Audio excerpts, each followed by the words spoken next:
एक दिन मां कौशल्या ने राम जी को स्नान कराया और सुंदर डिठौना लगा के मां ने अमृत पान करा के राम जी को सुला दिया पालने में। मां गई भोजन बनवा कर रंगनाथ भगवान के मंदिर में माई ने भोग लगाया, भोग लगा के पट बंद किया और जैसे भोग लगाने के बाद माई ने पट खोला, देखा जिस राम जी को पालने में सुलाया था वो तो मंदिर में बैठ के भोग लगा रहा है। अरे यहां आ गया, दौड़ कर गई पालने में तो जाकर देखी वहां सोया भी है।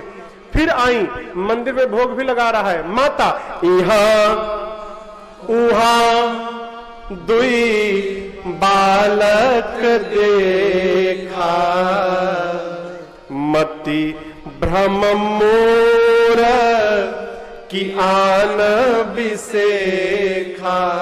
एक ही बालक एक ही समय में दो दो स्थान पर मेरे मन का भ्रम की कोई और बात कैसे संभव है। मां व्याकुल हो गई। भगवान ने मां को व्याकुल अवस्था में देखा, मुस्कुराकर आज दूसरी बार, पहली बार जन्म लिए थे तब, आज दूसरी बार भगवान ने मां को विराट रूप का दर्शन कराया।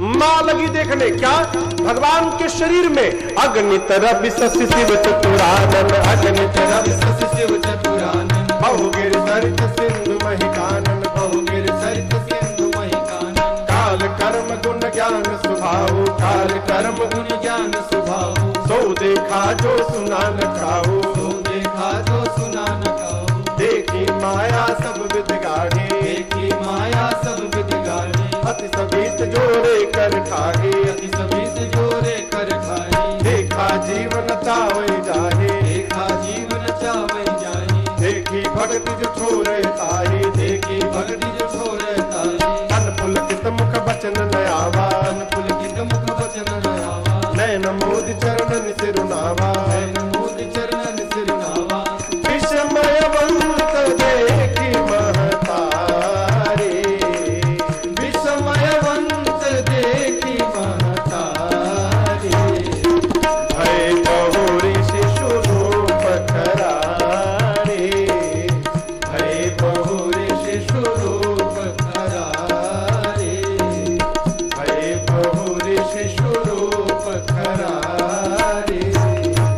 मां ने भगवान के शरीर में देखा, अनगिनत सूर्य को देखा, अनगिनत चंद्रमा को देखा, शंकर को देखा, ब्रह्मा को देखा। मां ने अनेक प्रकार के पर्वतों को देखा, नदियों को देखा, वन प्रदेशों को देखा। मां ने काल देखा, कर्म देखा, गुण देखा, ज्ञान देखा और काल कर्म गुण ज्ञान से उत्पन्न होने वाले स्वभाव को देखा। मां ने तो वो भी देखा जो कभी कानों से सुना तक नहीं था। जीव को देखा, माया को देखा, उस भक्ति को भी देखा जो भक्ति जीव को माया से बचा लेती है। शरीर कांपने लगा, नेत्र से झरझर नेत्र से आंसू बहने लगे, शब्द समाप्त हो गए, शरीर पुलकित हो गया। मां व्याकुल होकर भगवान के चरणों में लौट गई। भगवान ने मां को व्याकुल देखा, प्रभु फिर से छोटे बन गए, छोटा सा रूप धारण कर लिया। छोटा रूप धारण करके भगवान ने मां के सर पे जैसे हाथ रखा, मां ने सिर ऊपर किया, अरे छोटा बन गया। पल में बड़ा बनता है, तुरंत छोटा बन जाता है। मां ने कहा प्रभु अब नहीं भूलूंगी। अरे राम, इतना बड़ा अपराध, जगत के पिता को मैंने अपना पुत्र मान लिया प्रभु। आज आपके स्वरूप को देखा, भय के मारे मेरे से स्तुति नहीं बन पा रही है। भगवान बोले यही बताने के लिए दिखाया था। मां ने कहा क्या बताने के लिए? भगवान ने कहा माई, मैं जब स्वयं आपके घर में पुत्र बनकर आ गया तो मेरे आने के बाद भी आप मेरी मूर्ति को भोग लगा रही हो। अरे घर में जो बने चकाचक ला के हमारे सामने रखो, डायरेक्ट हम ही भोग लगा लिया करेंगे, मूर्ति को क्यों भोग लगाती हो? कथा कहती है माई बाप घर में छोटे बालक हो ना 5 साल के नीचे तो थोड़ी भगवान की सेवा कम करिए। क्यों? भगवान ही बालक बन के घरवा में आए हैं। उस बाल भगवान की सेवा करेंगे ना तो मंदिर वाले भगवान भी प्रसन्न हो जाएंगे। भगवान, बालक भगवान की सेवा करिए। कल राम जी आए थे, हाथ में कितने सुंदर लग रहे थे। आए हैं, सोए थे और उसी में मुस्कुरा रहे थे। है? अरे तेरी मंद मंद मुस्कनिया पे, तेरी मंद मंद मुस्कनिया पे बलिहार राघव जी, बलिहार राघव जी, तेरी मंद मंद मुस्कनिया पे, तेरी मंद मंद मुस्कनिया पे, बलिहार राघव जी, बलिहार राघव जी।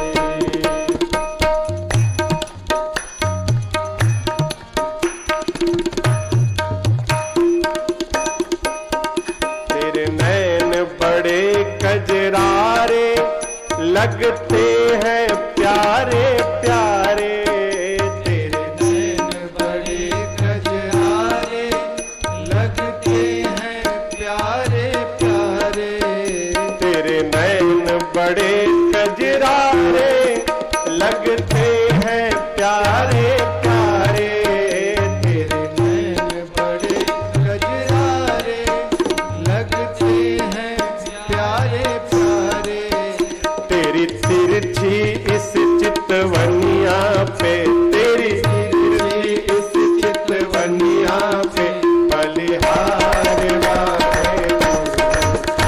बलिहार राघव, तेरी मंद मंद मुस्कनिया पे, तेरी मंद मंद मुस्कनिया पे, बलिहार राघव तू, बलिहार राघव तू, बलिहार राघव तू, बलिहार राघव तू।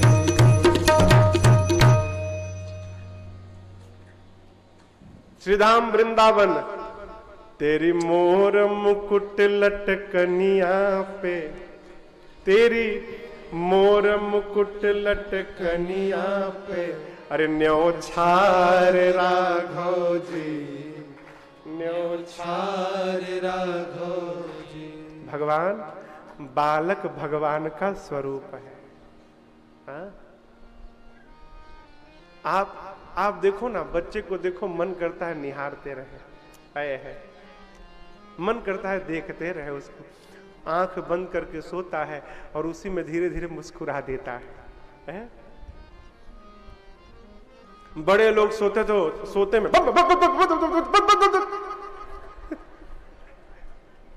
बड़े लोग सोते हैं, बांधो बांधो बांधो भट भट भट करते हैं, लेकिन छोटा सोता है तो वो केवल मंद मंद मुस्कुराता रहता है। क्यों? वो विकार नहीं है, वो भगवान का साक्षात प्रतिमूर्ति है, स्वरूप है। सेवा करिए उसकी। भगवान ने मां से कहा, माई जो देखा किसी से बताना मत, गुप्त रूप में आया हूं। मां ने कहा, नहीं बताऊंगी, लेकिन आप भी वचन दीजिए। क्या? आपकी माया के कारण मैं आपको भूल गई थी, वचन दीजिए आज के बाद आपकी माया मुझे कभी नहीं सताएगी। भगवान ने वचन दिया, मां कहता हूं आज के बाद मेरी माया आपको कभी व्याप्त नहीं होगी। और इसी कारण देखिए, राम जी वन गए तो चक्रवर्ती जी रोते रोते प्राण छोड़ दिए, लेकिन मेरी मां कौशल्या को कुछ नहीं भया। क्यों? जानती हैं मेरा लाला जीव नहीं, मेरा लाला जगदीश है, इसका कुछ नहीं बिगड़ने वाला है। मां को कुछ नहीं भया। समय बीता, चारों भाई कुछ बड़े भय, चूड़ाकरण संस्कार भया। चूड़ाकरण कहें तो मुंडन संस्कार भया। गुरुदेव भगवान जाकर चूड़ाकरण संपन्न कराए। महाराज ने ब्राह्मणों को बहुत दक्षिणा देकर विदा किया है। अब चारों भाई खेलने जाते हैं। कहां खेलने जाते हैं? सरजू जी के तट पर। माता रोकती हैं, कौशल्या मैया, कितना सुंदर बहाना है।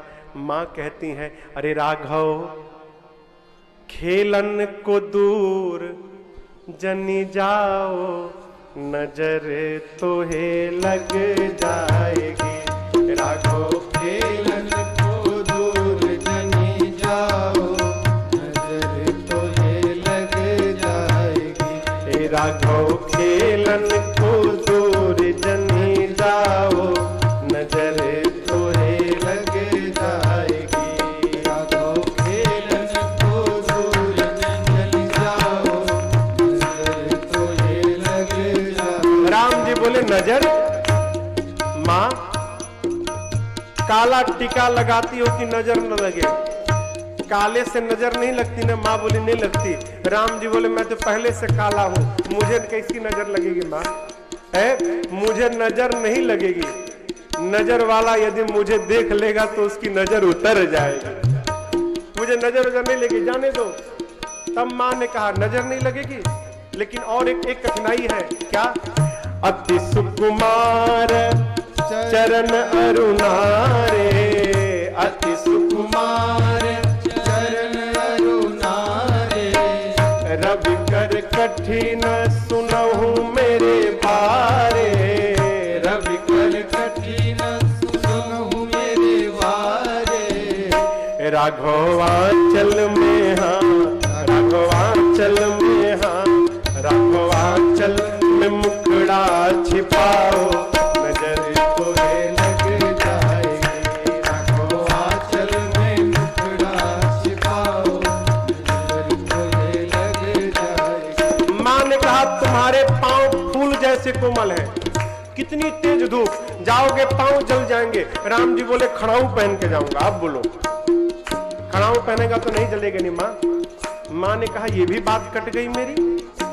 तो माँ ने कहा अच्छा ठीक है, पांव में तो खड़ाऊ पहन लोगे, लेकिन शरीर में वहां जाओगे तो लागत घाम बदन कुम्हिलई है, लागत घाम बदन कुम्हिलई है, प्यास लगे चेहरा मुरझई है, प्यास लगे चेहरा मुरझई है। राघव माता को हाँ, राघव माता को, राघव माता को ना तरसाओ, नजर तोहे लग जाएगी। राघव माता को ना तरसाओ, नजर तोहे लग जाएगी। मैया ने कहा पांव में तो पादुका पहन लोगे, पांव बच जाएंगे, शरीर घाम लगने पर चेहरा सूख जाएगा, प्यास लग जाएगी तुमको। राम जी ने कहा माई छाता लेके जाऊंगा, छाता ले लूंगा तब तो प्यास नहीं लगेगी ना, धूप नहीं लगेगी। माँ बोली फिर काट दिया। तब माँ ने कहा वहां पर जाओगे तब अति कुसुम सम देह तुम्हारी, अति कुसुम सम देह तुम्हारे, सरजू तट चले शिशिर बयारे, सरजू तट चले शिशिर बयारे। राघव ऊधम अधिक मत मचाओ, नजर तोहे लग जाए, राघव ऊधम अधिक न मचाओ, नजर तोहे लग जाए। माँ ने कहा तेज धूप है, छाता ले लोगे जाओगे, तेज गर्म हवा लग गई, लू लग जाएगी, फिर क्या करोगे? अब बताओ कैसे बचोगे? अब राम जी तो फंस गए, कहे माँ बाहर नहीं खेलूंगा तो कहाँ खेलूंगा, बताओ कहाँ खेलूं मैं? तब माँ ने कहा अनुज सखन मिली खेल आंगन, अनुज सखन मिली खेल आंगन, खाऊ सब प्रेम मधुर दधियोदन, खाऊ सब प्रेम मधुर दधियोदन। राघव नैनो की हाँ, राघव नैनो की, राघव नैनो की प्यास बुझाओ, लग जाएगी। राघव नैनो की प्यास बुझाओ, नजर तोहे लग जाएगी। राघव खेलन को दूर चली जाओ, नजर तोहे लग जाएगी। कोमल चरण सरोज तुम्हारे, कोमल चरण सरोज तुम्हारे, दूर न जाओ मेरे दृग तारे, दूर न जाओ मेरे दृग तारे। राघव गिरधर के, राघव गिरधर के हाँ, राघव गिरधर के मानस में आओ, नजर तोहे लग जाए। राघव गिरधर के मानस में आओ, नजर तोहे लग जाए। राघव खेलने को दूर चली जाओ, नजर तोहे लग जाए। राघव खेलन को दूर चली जाओ, नजर तोहे लग जाएगी। नजर तोहे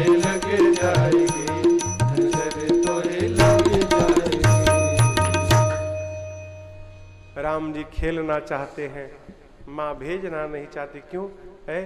कौन है जो राम जी को अपने से दूर भेजना चाहेगा? हो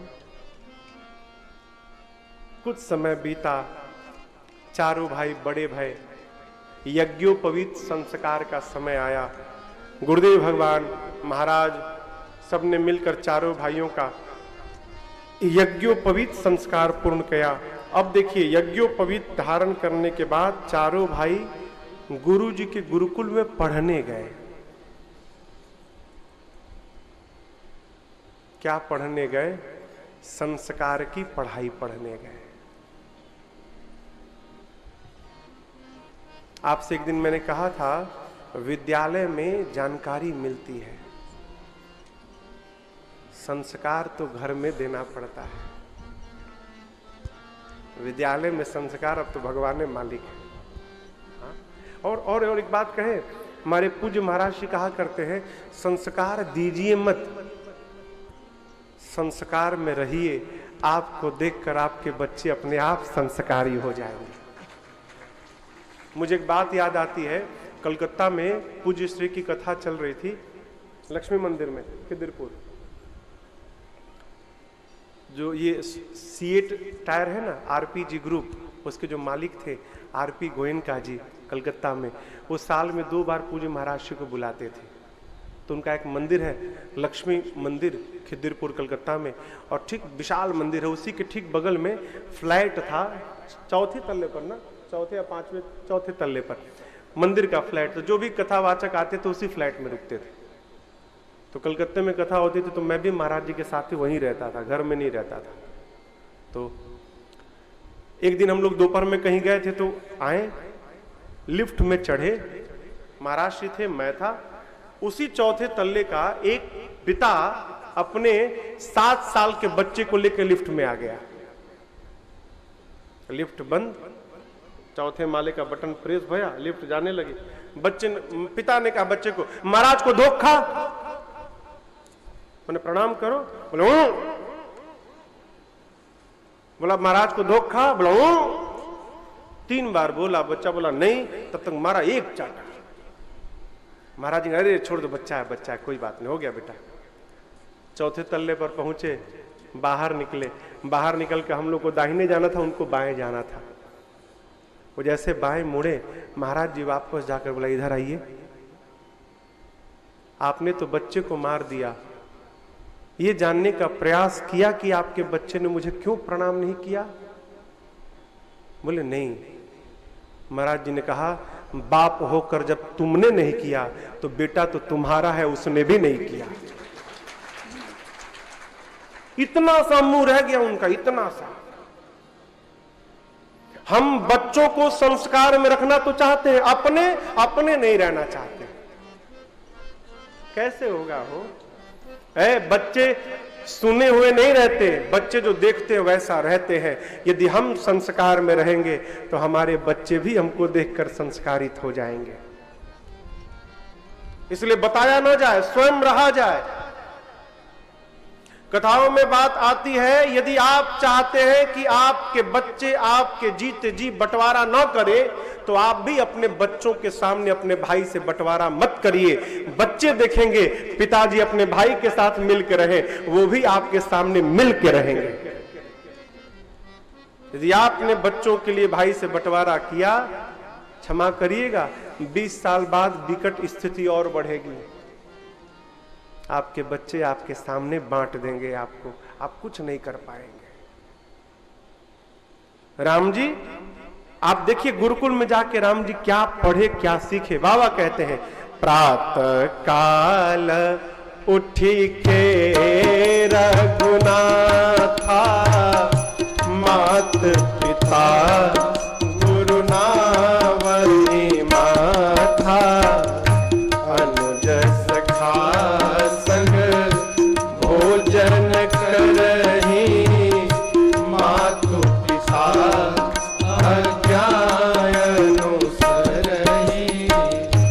वेद पुराण सुनहि मन लाई, आप कहि अनुजन समुझाई, आय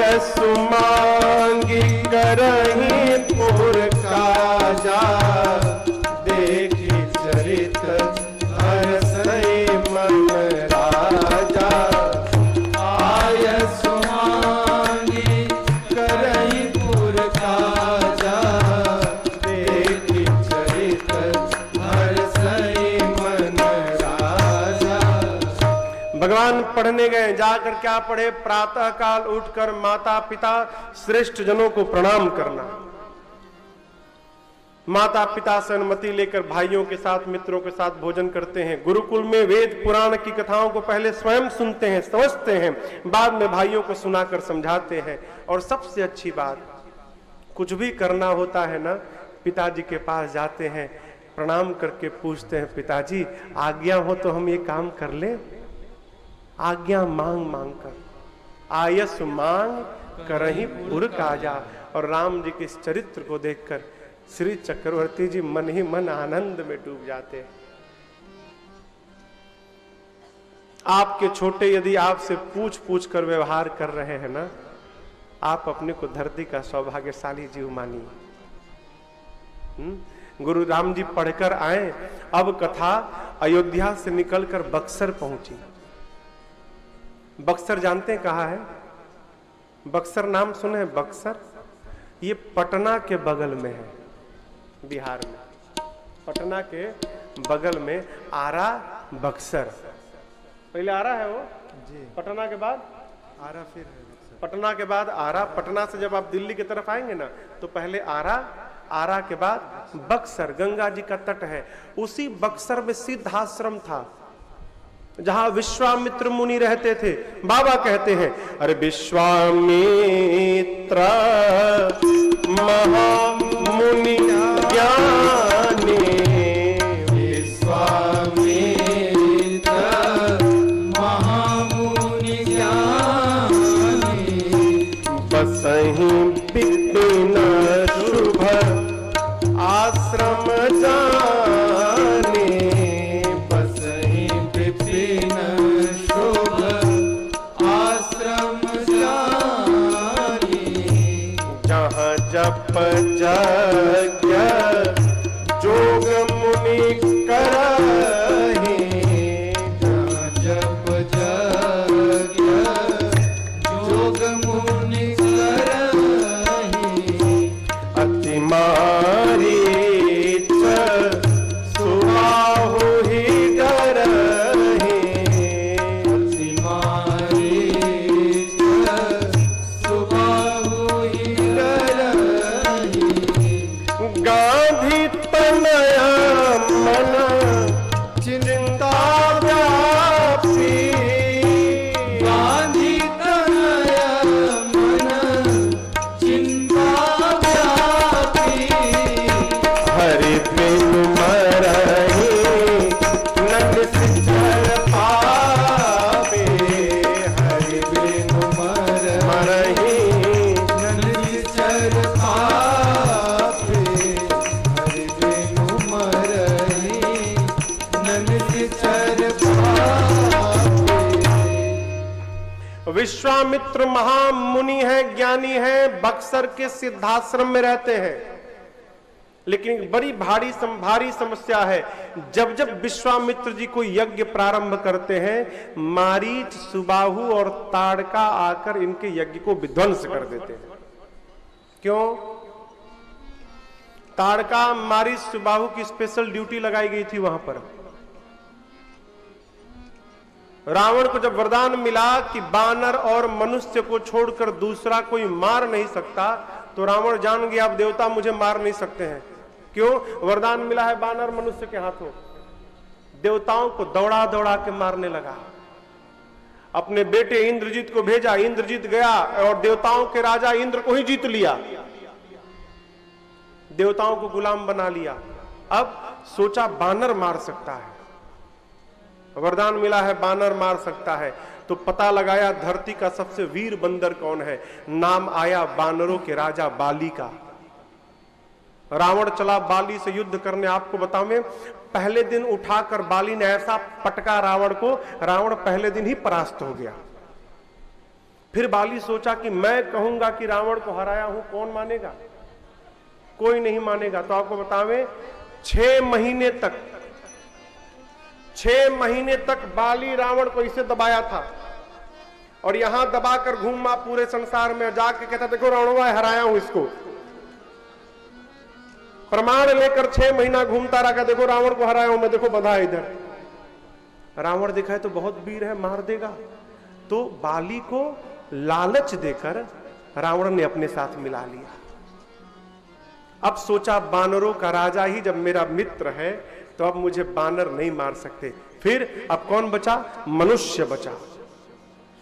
जिस जिस गांव नगर में ब्राह्मणों को पाता था पूरे गांव में आग लगा देता था। इतना आतंक। पता लगाया, सबसे वीर मनुष्य का नाम पता करो, विश्वामित्र जी का नाम सामने आया। क्यों? रावण सोचने लगा मैं ब्राह्मण हूं इसलिए शास्त्र जानता हूं, राजा हूं, शस्त्र भी जानता हूं।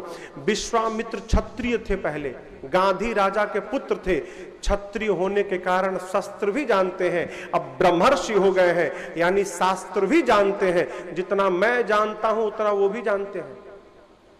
इसका मतलब वो बाबा मुझे मारने की जरूर रचना बनाएगा। फिर ताड़का सुबाहु मारीच को लगाया उनके पास। कोई विश्वामित्र यज्ञ करे पूरा मत होने देना, विध्वंस करना उसको। जब जब विश्वामित्र जी यज्ञ करते हैं मारीच सुबाहु आकर विध्वंस कर देते। बेचारे बड़े चिंतित। फिर ध्यान आया बिना भगवान के मरेंगे नहीं, और सुना हो कि अयोध्या में भगवान आ गए हैं, चलूं मांग कर लाता हूं, प्रभु आएंगे निशाचरों का अंत करेंगे।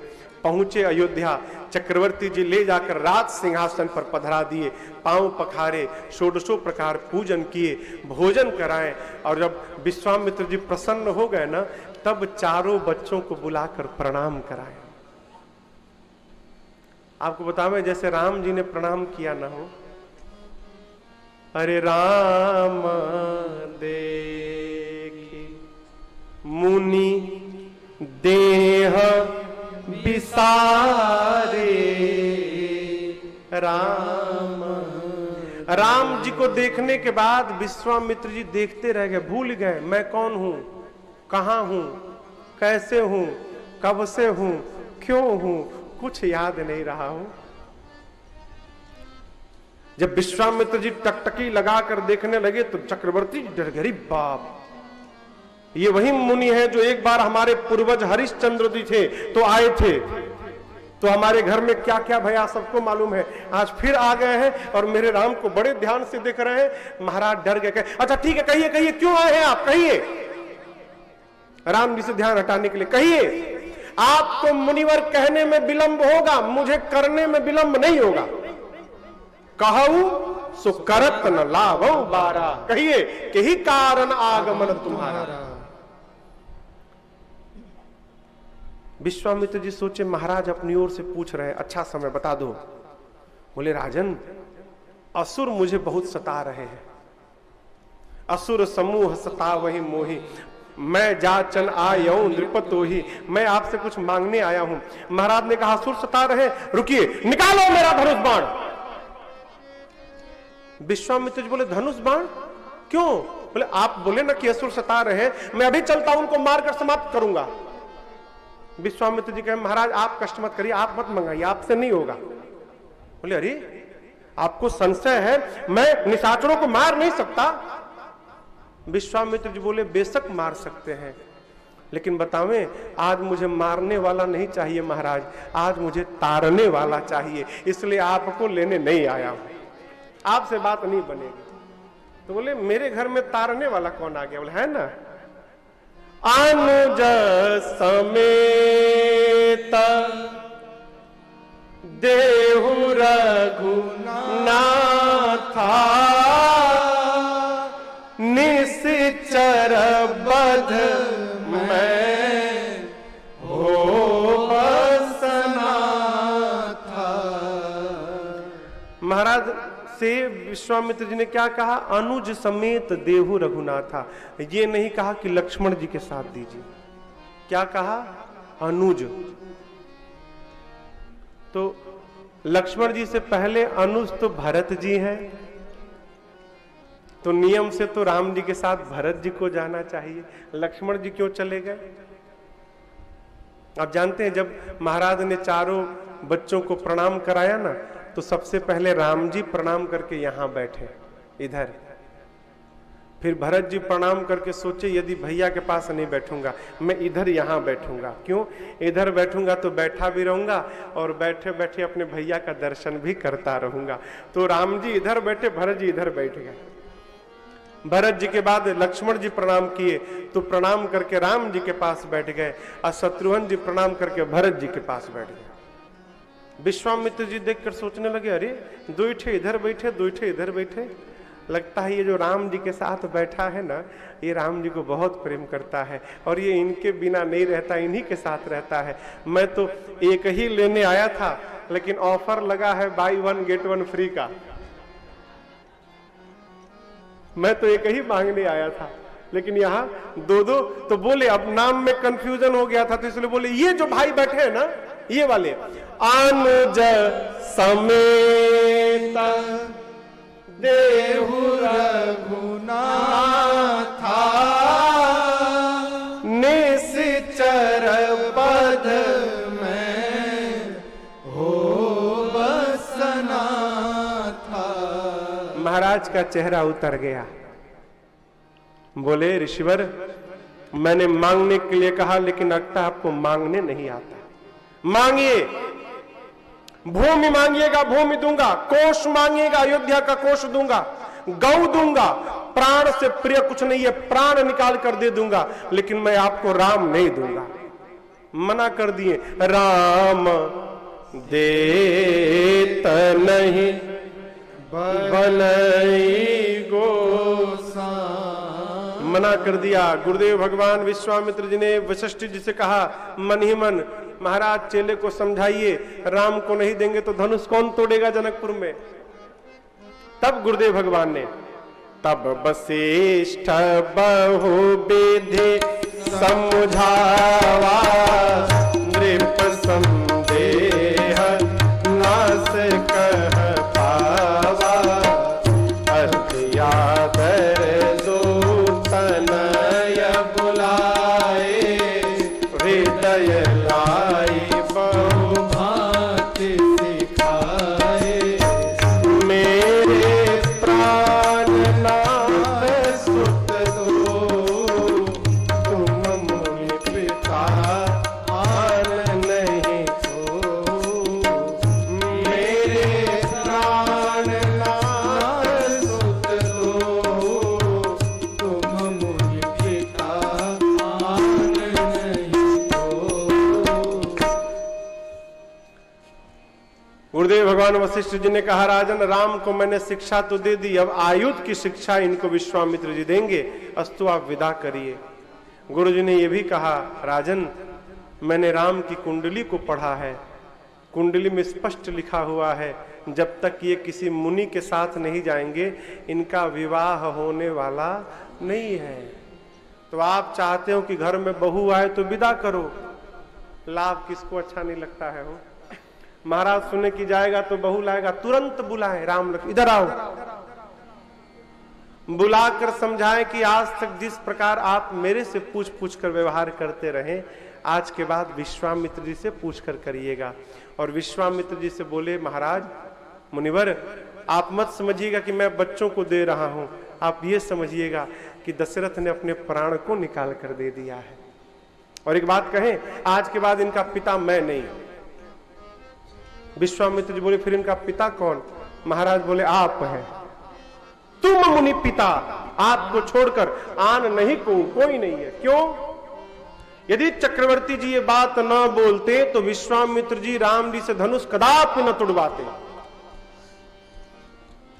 धनुष तुड़वाने के पहले कहते, राम पहले अपने पिताजी से पूछवा लो तोड़ो कि न तोड़े, हम तुड़वा दे, बाद में महाराज मना कर दे विवाह नहीं करेंगे तो हम कहां जाएंगे।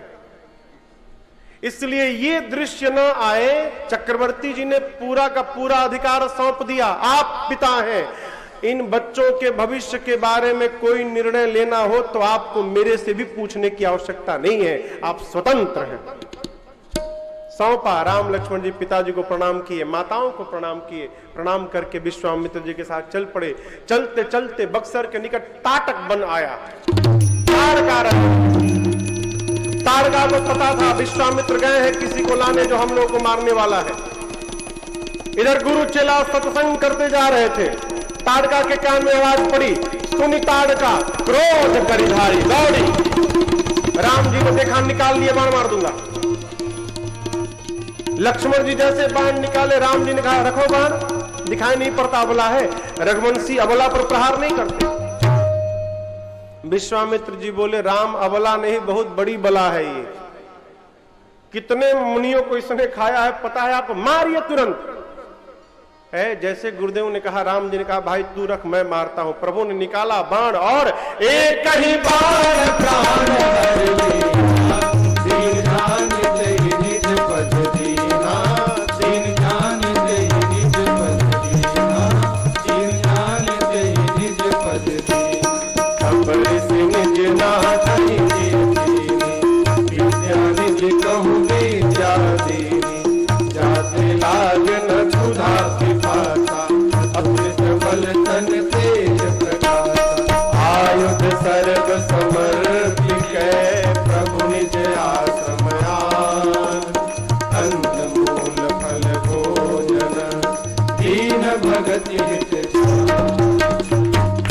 भगवान ने एक बाण निकालकर मारा, ताड़का समाप्त हो गई। दीन जानकर प्रभु ने ताड़का को अपने धाम विदा कर दिया। यहां पर विश्वामित्र जी ने राम लक्ष्मण जी को दो विद्या दी, बला अति बला, जिससे न भूख लगे न प्यास लगे, शरीर में अतुलित बल और तेज आ जाए। जितने आयुध थे सब समर्पित करके राम जी को लेकर गए आश्रम। कंद मूल फल, रात्रि में विश्राम। प्रातः काल भया, राम जी बोले गुरु जी आप यज्ञ की रक्षा कराने लाए थे, यज्ञ नहीं करेंगे? गुरु जी बोले जिसके लिए कर रहे थे वो तो अपने आप चले आए, अब किसके लिए यज्ञ करना? राम जी बोले आपका काम हो गया, मेरा तो बाकी है ना, मैं जिस लिए आया हूं। आप निर्भय होकर यज्ञ करिए, निर्भय यज्ञ करो तुम। विश्वामित्र जी यज्ञ प्रारंभ किए, राम लक्ष्मण जी पहरे में खड़े हो गए। धुएं को देखकर मारीच और सुबाहु दौड़े। भगवान ने मारीच को देखा, सोचने लगे आज नहीं मारूंगा, क्यों? मर जाएगा तो सोने का हिरण कौन बनेगा। फिर धनुष के फर को निकाला और बिन फर बाण राम से मारा, बिन फर बाण राम से मारा, सत जो जन गाता